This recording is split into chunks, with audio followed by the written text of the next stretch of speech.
สามีฮอเราสวัสดีทุกคนครับวันนี้ตื่นเช้าครับวันเอาเงาหน่อยเปล่าก็ตีวันเอาโมเปิดแปดแต่กล้าจอดเอาวีก็นำตัวไรนะก็วายพายอันไหนเดี๋ยวนะถ้าจอดเอาวีเมพายอันไหนนำตัวไรกันนะวายก็ไม่หอมเสียเลยมาฉีดยาให้ต้นทุเรียนครับฉีดยาฮอร์โมนกำจัดแมลงเชื้อราทั่วไปครับแล้วเรามาดูกันเลยครับว่าเราจะฉีดแบบไหนฉีดยังไงให้มันโอเคที่สุดครับตอนที่เปิดเรื่องเปิดกับหมูจอนะปวยจอดปั๊มรอทีนะอย่างนุกแรกปวยจอดกับที่ปวยแต่ปลายเอาอีกแกลนะปลายเอาอีกปวยใหญ่กลักเรื่องเปิดกับหมูจอนะเราต้อง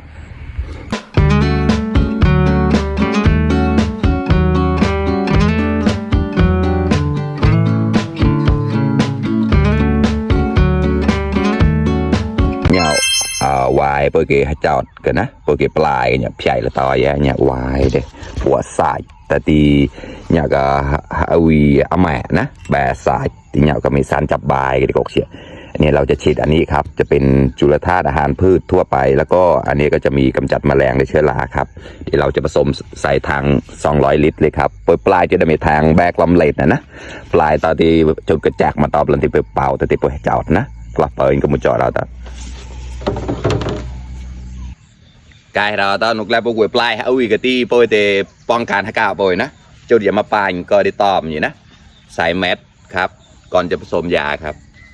เดี๋ยวมันจะเข้าจมูกเข้าตาได้เล็บหมดเล็บป่ายนะแต่ได้ถุงมือใส่ให้พร้อมครับบิจนาก็ได้อันตรายได้ทำสารเคมีนะทุกครั้งที่ฉีดก็ต้องเซฟตัวให้ดีที่สุดครับให้ดีให้มากที่สุดครับเนี่ยเราใส่ไปเลยครับ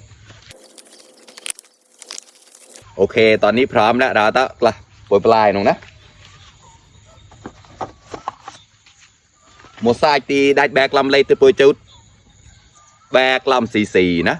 200 ซีซีใช่ต่อน้ำ200 ลิตรแต่ละอย่างนะใส่ให้เหมือนกันเลยครับนะมาดูกันเลยครับเพื่อนๆ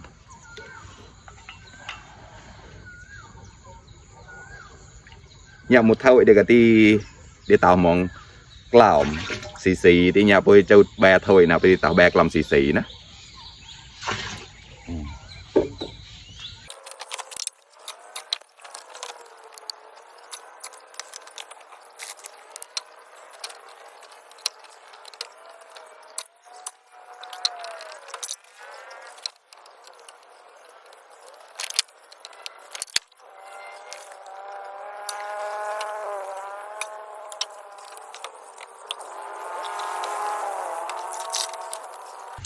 กายไปจุดต่อออดแย่นงตีไปหักกระเด็กหล่อนะคนให้เข้ากันไปเลยครับตอนที่ไปเรื่องจุดได้ก็ปล่อยนะอย่าจุดกันเลยได้แหวกแทงนี่ไว้จุดได้ปะน้องโอเคกายแล้วต่อที่เราไปจอดติดเรื่องเปิดก็มาจอดเราแต่นะกายแอนงกายเราต่อแจกเราไปใหญ่เราต่ออย่างนะถ้าวิเราไปปลายเราต่อที่วัดเอาหมูไส้กุยหอมกุยแหล่เฉียดถ้าเจ้าถ้าวิวายตีแต่เจ้าพันหายนะพระเจ้าหนูการาเนี่ยดีบัดเจ้าเนี่ยดีเยอะแบกกันว่าเขาอิงกับที่งัวกัดหลายหลอนที่ดีขวบนะอันไหนได้จะก็จะดีปลายอ่ะดีตาอ่ะตัวฮาวีกันแต่ได้พอแต่เจ้าหน่อยเปล่าหนูการาเนี่ยดีบัดเจ้าดีที่ต่อเขาอิงกับเยอะไปเจ้าวัดไปตรงงอแม่คนเลยเจ้าเปล่าอันเด้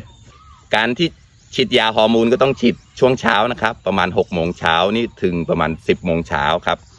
กำลังดีเลยครับถ้าเลยจากนั้นแดดมันจะร้อนแล้วมันจะเริ่มไม่โอเคเท่าไหร่ครับแต่ถ้าเป็นฉีดยาฆ่าแมลงเฉยๆก็ตอนเย็นก็ได้ครับโอเคครับทีนี้เราเตรียมเครื่องไว้แล้วครับใช่แล้วแจ๊กต้อยแล้วตะไก่เปิดเอาหมอกจุดหนูนะตอนแต่เปิดแกจอดกับมือจอกแล้ว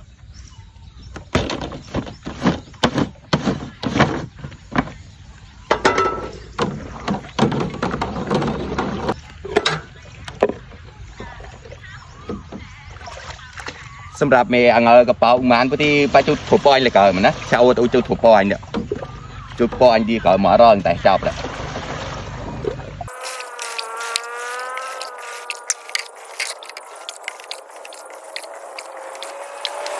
กายเราต้องไปเอามาปอยที่มาทกอบหนูนะตอนที่เพื่อนเงาแจกหนูมาทำมันม่วนไปดูเบื่อทลายเลย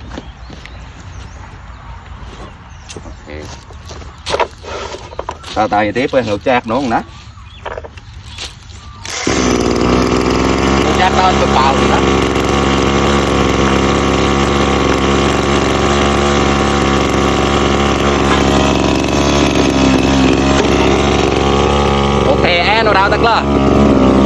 cái nhau đã rõ tao giờ lần bờ một chọn nó bờ lo bờ chọt rồi thì nó bồiแต่จอดก็เด็กหล่อมันนะจอดหนูก็เมานะก็ตีจอดตอนน่ะแพ้ตาหนูก็ตาก็แต่จอดเพียเมาก็เด็กหล่อมาออดนะ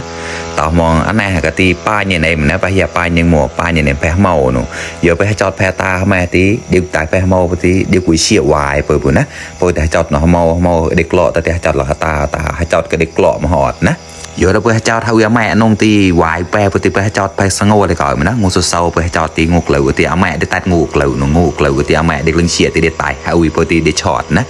cái nhàห้องประมวลตอนที่ฮาแล้วก็ประเซมหยิบล้อนเลยตามองมีเปิดคลิปเนี่ยก็เซมเลยในมังกรตินะnhàที่ห้องประเซมหยิบเลย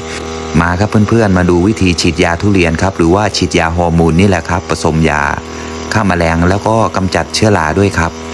เราจะฉีดจากข้างล่างก่อนนะครับแล้วก็ค่อยไล่มาจากข้างบนนะครับเพราะว่าปากใบทุเรียนมันอยู่ด้านล่างนะครับถ้าเราฉีดข้างบนอย่างเดียวเราไม่ฉีดไล่จากข้างล่างขึ้นข้างบนทุเรียนจะไม่ได้กินปุ๋ยนะครับเพื่อนๆการฉีดยาทุเรียนก็ประมาณนี้แหละครับไปครับเพื่อนๆดูต่อไปเลยครับรอต่อเปิดชักเปิดอย่างนี้เนาะไก่กลังแอลโมจอนง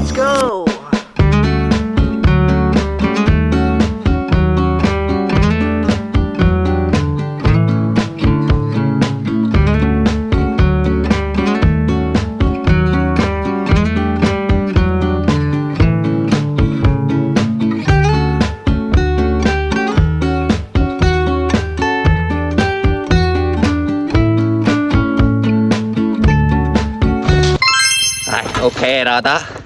ต่อมาเริ่มเนี่ยแกละตัดจะมาปานแกละกินอะไรกันอย่างนี้นะ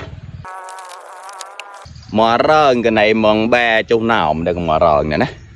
แบจูหนาวมันได้ให้หมดแทงนะแต่เจ้าไปละเจ้าไปแล้วเจ้ารอหอมตีโอ้เจ้ามองเจ้างัวมาเหล่านะเจ้างัวแต่เจ้ามาเหล่าเนี่ยเจ้าแพ้เมานะตอนที่เจ้าแพ้ตาเรียบร้อยเช่นวันนั้นแต่เจ้าตาแพ้ตาเจ้าแพ้เมาไม่ได้ตาเนี่ยจอดเนี่ยต่อติดต่อเลยงูเยอะมาปวดชักลนไปต่อยเปล่านะการฉีดยาก็ประมาณนี้แหละครับฉีดยาทุเรียน1 ร่องก็ประมาณ20 ต้นก็1 ถังนี่พอดีเลยครับก็จะฉีด10 วันครั้งครับโอเคครับเพื่อนๆการฉีดยาก็ประมาณนี้แหละครับปั๊มเน่าเลยเราต่อไก่ยีเก้าไตจอดคลิปปั๊มเน่าที่พันเดอร์ไลเดอร์แชร์ฝากติดตามด้วยนะครับช่วยเป็นกำลังใจให้ผมด้วยนะครับโอเคเราต่อไก่ต่อชักลนนะคลิปนักตีต่อใช้บัตรเน่าเลยนะตั้งกูนเราบ๊ายบาย Let's go!